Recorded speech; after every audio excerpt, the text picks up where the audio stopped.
تو ہمارے مشائخ کو عطا فرما دیجیے وصلی اللہ تعالی علی خیر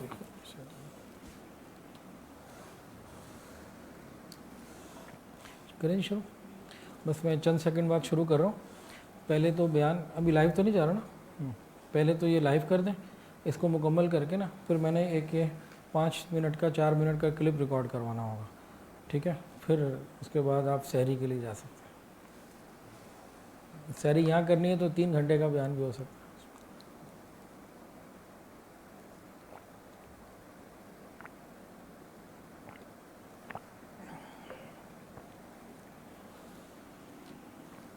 کریں شروع.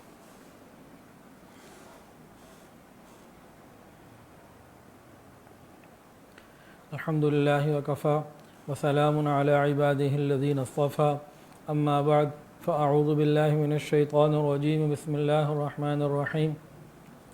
وَإِذِ ابْتَلَىٰ إِبْرَاهِيمَ رَبُّهُ بِكَلِمَاتٍ فَأَتَمَّهُنَّ وَقَالَ اللَّهُ تَعَالَىٰ فِي مَقَامٍ آخَرَ وَاذْكُرْ فِي الْكِتَابِ إِسْمَاعِيلَ سُبْحَانَ رَبِّكَ رَبِّ الْعِزَّةِ عَمَّا يَصِفُونَ وَسَلَامٌ عَلَى الْمُرْسَلِينَ وَالْحَمْدُ لِلَّهِ رَبِّ الْعَالَمِينَ. اللهم صل على سيدنا ومولانا محمد وعلى آل سيدنا ومولانا محمد وبارك وسلم. اللهم صل على سيدنا ومولانا محمد وعلى آل سيدنا ومولانا محمد وبارك وسلم. اللهم صل على سيدنا ومولانا محمد وعلى آل سيدنا ومولانا محمد وبارك وسلم. سیدنا اسماعیل علیہ السلام کا جو قصہ ہے, جو ذکر ہے, وہ حضرت ابراہیم علیہ السلام کے قصے میں درمیان میں ہی آ جاتا ہے.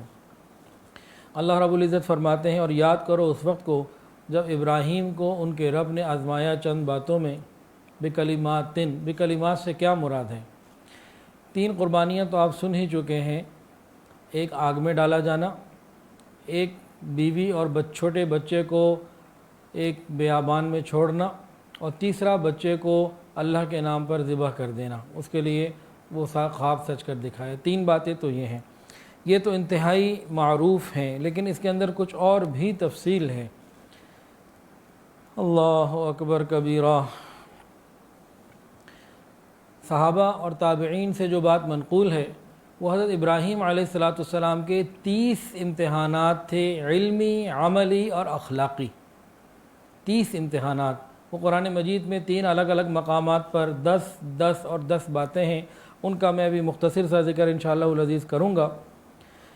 ایک بات پہلے ہم یہ سمجھیں, یہ جو اللہ رب العزت نے امتحان لیے ابراہیم علیہ السلام کے, یہ کون سا امتحان تھا؟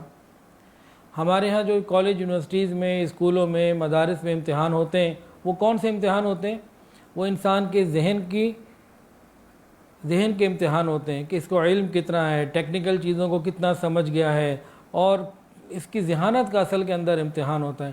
اخلاق کتنے ہیں؟ ایک آدمی ڈاکٹر بن گیا, ایک انجینئر بن گیا, ایک جو ہے سائنسدان بن گیا, اور کسی بڑی پوسٹ پر چلا گیا. اب اس کے اخلاق کیا ہیں, اس کا کردار کیا ہے, اس کو آخرت کی فکر ہے یا نہیں, پاک دامن ہے یا نہیں, ان تمام چیزوں کا ہمارے امتحانات سے کوئی تعلق نہیں. اللہ رب العزت نے جو امتحانات لیے وہ علمی امتحان نہیں, وہ اصل کے اندر اخلاق, کردار اور اعمال کے امتحان تھے. یہ 3 جگہ قرآن مجید میں اس کا ذکر ہے. میں اس کا ذکر کرتا ہوں ابھی. حضرت عبداللہ ابن عباس رضی اللہ تعالی عنہما, ان سے روایت ہے کہ پورا اسلام, مکمل اسلام 30 حصوں میں ہے, جس میں 10 سورہ برات میں, 10 سورہ احزاب میں, اور 10 سورہ مومنون میں. سورہ برات میں جو ہے وہ کون سی باتیں ہیں؟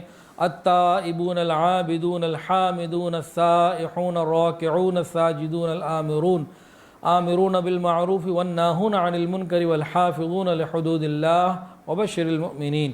10 صفات یہ ہیں. ترجمہ سنیے.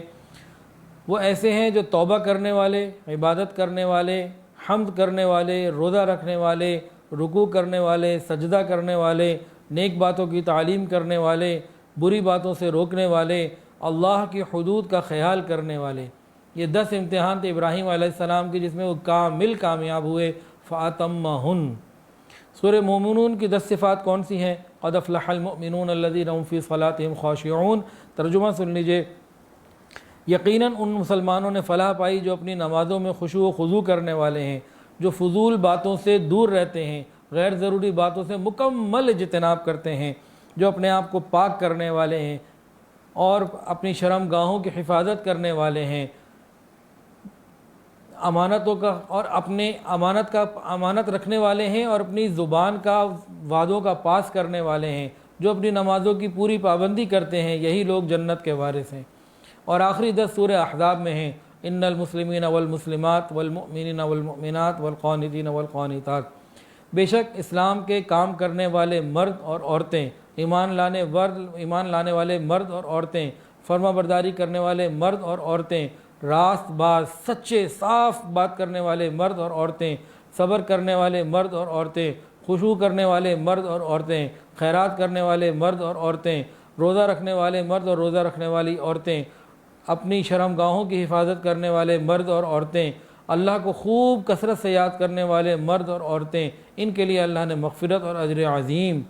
تو ان 30 چیزوں کے اندر کیا ہے کہ تمام قسم کی علمی، عملی اور اخلاقی صفات، جو کچھ انسان کے اندر ایک حیا والے، ایک کردار والے انسان میں اور ایک پیشوا میں، مقتدا میں ہونا چاہیے، ان تمام چیزوں کا حضرت ابراہیم علیہ السلام سے امتحان لیا گیا۔ اور امتحان لینے کے بعد اللہ نے فرمایا قال انی جاعلک للناس اماما، میں آپ کو لوگوں کا امام اور پیشوا بناتا ہوں۔ یہاں سے ظاہر ہوتا ہے کہ مسلمانوں کے امیر کو، بادشاہ کو، وزیر اعظم کو، صدر کو ان 30 صفات کا حامل ہونا چاہیے۔ اور آج کل تو 30 صفات کا حامل ہونا تو دور کی بات، ان آیات کا پڑھنا بھی ان بیچاروں کو شاید نہ آتا ہو، وہ صحیح طور پہ پڑھ بھی نہ سکتے ہوں، اتنا جو ہے نا وہ کام خراب ہو چکا۔ بہرحال آگے حضرت ابراہیم علیہ السلام کو اللہ رب العزت نے حکم دیا گھر بنانے کا اپنا۔ قرآن مجید کے اندر آتا ہے، یہ ابراہیم علیہ السلام اور اسماعیل علیہ السلام دونوں کے ساتھ ساتھ جڑا ہوا واقعہ ہے۔ وَإِذْ يَرْفَعُ إِبْرَاهِيمُ الْقَوَاعِدَ مِنَ الْبَيْتِ وَإِسْمَاعِيلُ، اور یاد کرو اس وقت کو جب وہ دیواروں کو بلند کر رہے تھے، اللہ کا گھر تعمیر کر رہے تھے ابراہیم اور اسماعیل علیہ السلام۔ بخاری شریف کی روایت ہے کہ حضرت ابراہیم علیہ السلام اپنے معمول کے مطابق ایک مرتبہ اپنے بیٹے اور اپنی بیوی کو ملنے مکہ مکرمہ آئے، تو اس وقت اسماعیل علیہ السلام ایک درخت کے نیچے بیٹھے ہوئے تیر بنا رہے تھے۔ ابراہیم علیہ السلام نے اسماعیل علیہ السلام سے فرمایا کہ بیٹا مجھے اللہ کا حکم ہوا ایک کام کرنے کا، کیا تم اس میں میری مدد کرو گے؟ کہا ابا جان میں حاضر ہوں، جو حکم فرمائیں۔ تو فرمایا کہ مجھے تو بیت اللہ شریف کی تعمیر کا حکم دیا گیا۔ اب ان کو تو معلوم نہیں تھا کہ بیت اللہ شریف کی حدود کیا ہیں، کتنا چوڑا، کتنا لمبا، کیا تفصیلات ہیں۔ تو اللہ رب العزت نے جبرائیل علیہ السلام کو بھیجا، آسمان پر بادل آ گئے اور اس پورے علاقے کو، جو بیت اللہ شریف کا علاقہ ہے چھوٹا، وہ جتنا بھی بنتا ہے وہ سارے کا سارا سائے میں آ گیا۔ تو وہاں سے ان کو 4 دیواری کی جو ہے نا وہ مل گئی۔ یہ سب سے پہلا کائنات کا سب سے پہلا فضائی نقشہ تھا جو ابراہیم علیہ السلام کے لیے بنایا گیا۔ ابراہیم علیہ السلام نے اور اسماعیل علیہ السلام نے پہلے تو بنیادیں کھودنی شروع کی۔ کھودتے کھودتے وہ یہاں تک پہنچ گئے کہ پہلی بنیاد جو فرشتوں کی اور آدم علیہ السلام کی تھی وہ مل گئی۔ اس کے بعد انہوں نے تعمیر کرنا شروع کی اور 5 مختلف پہاڑوں کے پتھر جو ہے اس کی تعمیر میں استعمال ہوئے۔ یہ بلند کرتے کرتے دونوں لگاتے جاتے، وہ پتھر دے رہے اسماعیل علیہ السلام اور ابراہیم علیہ السلام جب لگاتے جا رہے ہیں، جب اتنی اونچائی تک آ گیا کہ اس سے اوپر ہاتھ نہیں جاتا تھا، ابھی اور اونچا بنانا مقصود تھا، تو اللہ رب العزت نے مقام ابراہیم کا جو پتھر ہے یہ عطا فرمایا۔ اس نے لفٹ کا کام دیا۔ جس زمانے میں نہ بجلی تھی، نہ ان چیزوں کی کوئی سوچ اور سمجھ تھی سائنسی ٹیکنالوجی کی، اللہ تعالیٰ نے کائنات کی پہلے لفٹ ابراہیم علیہ السلام کو عطا فرمائی۔ آپ اس پتھر پر چڑھتے، جتنا اونچا جانا ہوتا وہ اتنا اونچا چلا جاتا، واپس آنا چاہتے واپس آ جاتا۔ تو اللہ رب العزت نے یہ نعمت عطا فرمائی اور یہ ابراہیم علیہ السلام کا معجزہ آج بھی یہ پتھر مقام ابراہیم الحمدللہ موجود ہے بیت اللہ شریف کے پاس۔ یہ تعمیر جب مکمل ہو گئی تو اسماعیل علیہ السلام اور ابراہیم علیہ السلام کو اللہ کے حکم سے جبرائیل علیہ السلام نے ایک پتھر لا کے دیا، حجر اسود۔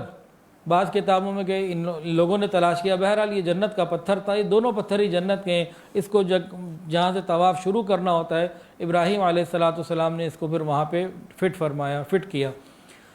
اس طریقے سے بیت اللہ شریف کی تعمیر مکمل ہو گئی۔ اس تعمیر میں چند باتیں ہیں، آج کی تعمیر اور اس تعمیر میں کچھ فرق ہے۔ آج ایک دروازہ ہے، اس وقت 2 دروازے تھے، ایک آنے کا ایک جانے کا۔ آج حتیم باہر ہے، پہلے حتیم اندر تھا، یہ اوول شیپ میں تھا، اور آج جو ہے یہ بیت اللہ شریف کی چھت موجود ہے۔ ابراہیم علیہ السلام نے جب بنایا تھا تو چھت موجود نہیں تھی، تو اس طریقے سے یہ اوول شیپ کا بیت اللہ شریف بنا، اور نبی علیہ السلام کے زمانے تک کی اسی ترتیب پہ رہا۔ نبی علیہ السلام کے زمانے میں الگ تعمیر ہوئی، وہ قصہ بہرحال الگ ہے، ابھی وقت تھوڑا ہے، باتیں اور ابھی خاصی کرنے والی باقی ہیں۔ بہرحال اللہ رب العزت کا جب حکم ہوا تو دونوں باپ بیٹے نے یہ تعمیر کی، اور اللہ رب العزت کی طرف سے دیکھیے ابراہیم علیہ السلام کون تھے؟ توحید خالص کے مالک تھے، رائی کے دانے کے برابر بھی غیر کی طرف توجہ نہ کرتے تھے۔ یہ دو پتھر، حجر اسود اور مقام ابراہیم، یہ دونوں پتھر آج تک اللہ نے ان کو ہر قسم کی عبادت سے، شرک سے محفوظ رکھا۔ قریش مکہ نے بیت اللہ شریف میں 360 بت کھڑے کر دیے، انہوں نے ہر قسم کے پتھر کی عبادت، بے شمار قسم کے پتھر کی عبادت کی، لیکن ان دو پتھروں کو اللہ نے شرک سے محفوظ رکھا کہ اس کی نسبت ابراہیم علیہ السلام کے ساتھ تھی۔ یہ بھی اللہ کی شان ہے۔ بہرحال جسے ابراہیم علیہ السلام نے اللہ کا گھر بنا لیا، اس وقت جب مزدوری کر چکا، اس وقت ابراہیم علیہ السلام نے اللہ تعالیٰ سے بہت ساری دعائیں کی، جس کو پہلے سپارے میں بھی اللہ نے ذکر کیا۔ ابراہیم علیہ السلام کی بعض دعائیں 13ویں سپارے میں بھی ہیں، ہمیں ان کو پڑھنا چاہیے۔ آج پہلے سپارے کی چند دعاؤں کے بارے میں ذرا دیکھیے کہ ابراہیم علیہ السلام نے اللہ سے کیا مانگا۔ ایک تو یہ مانگا، یا اللہ اس شہر کو بلد امین بنا دیجئے، اور یوں مانگا اے میرے پالنے والے، وَإِذْ قَالَ إِبْرَاهِيمُ رَبِّ اجْعَلْ هَٰذَا، رب اے میرے پالنے والے۔ اس میں دعا مانگنے کا سلیقہ سکھایا گیا کہ یہ الفاظ اللہ رب العزت کی رحمت کو متوجہ کرتے ہیں، کھینچ کے لے آتے ہیں، جیسے کوئی بیٹا اپنی امی کو کہے فاطمہ فاطمہ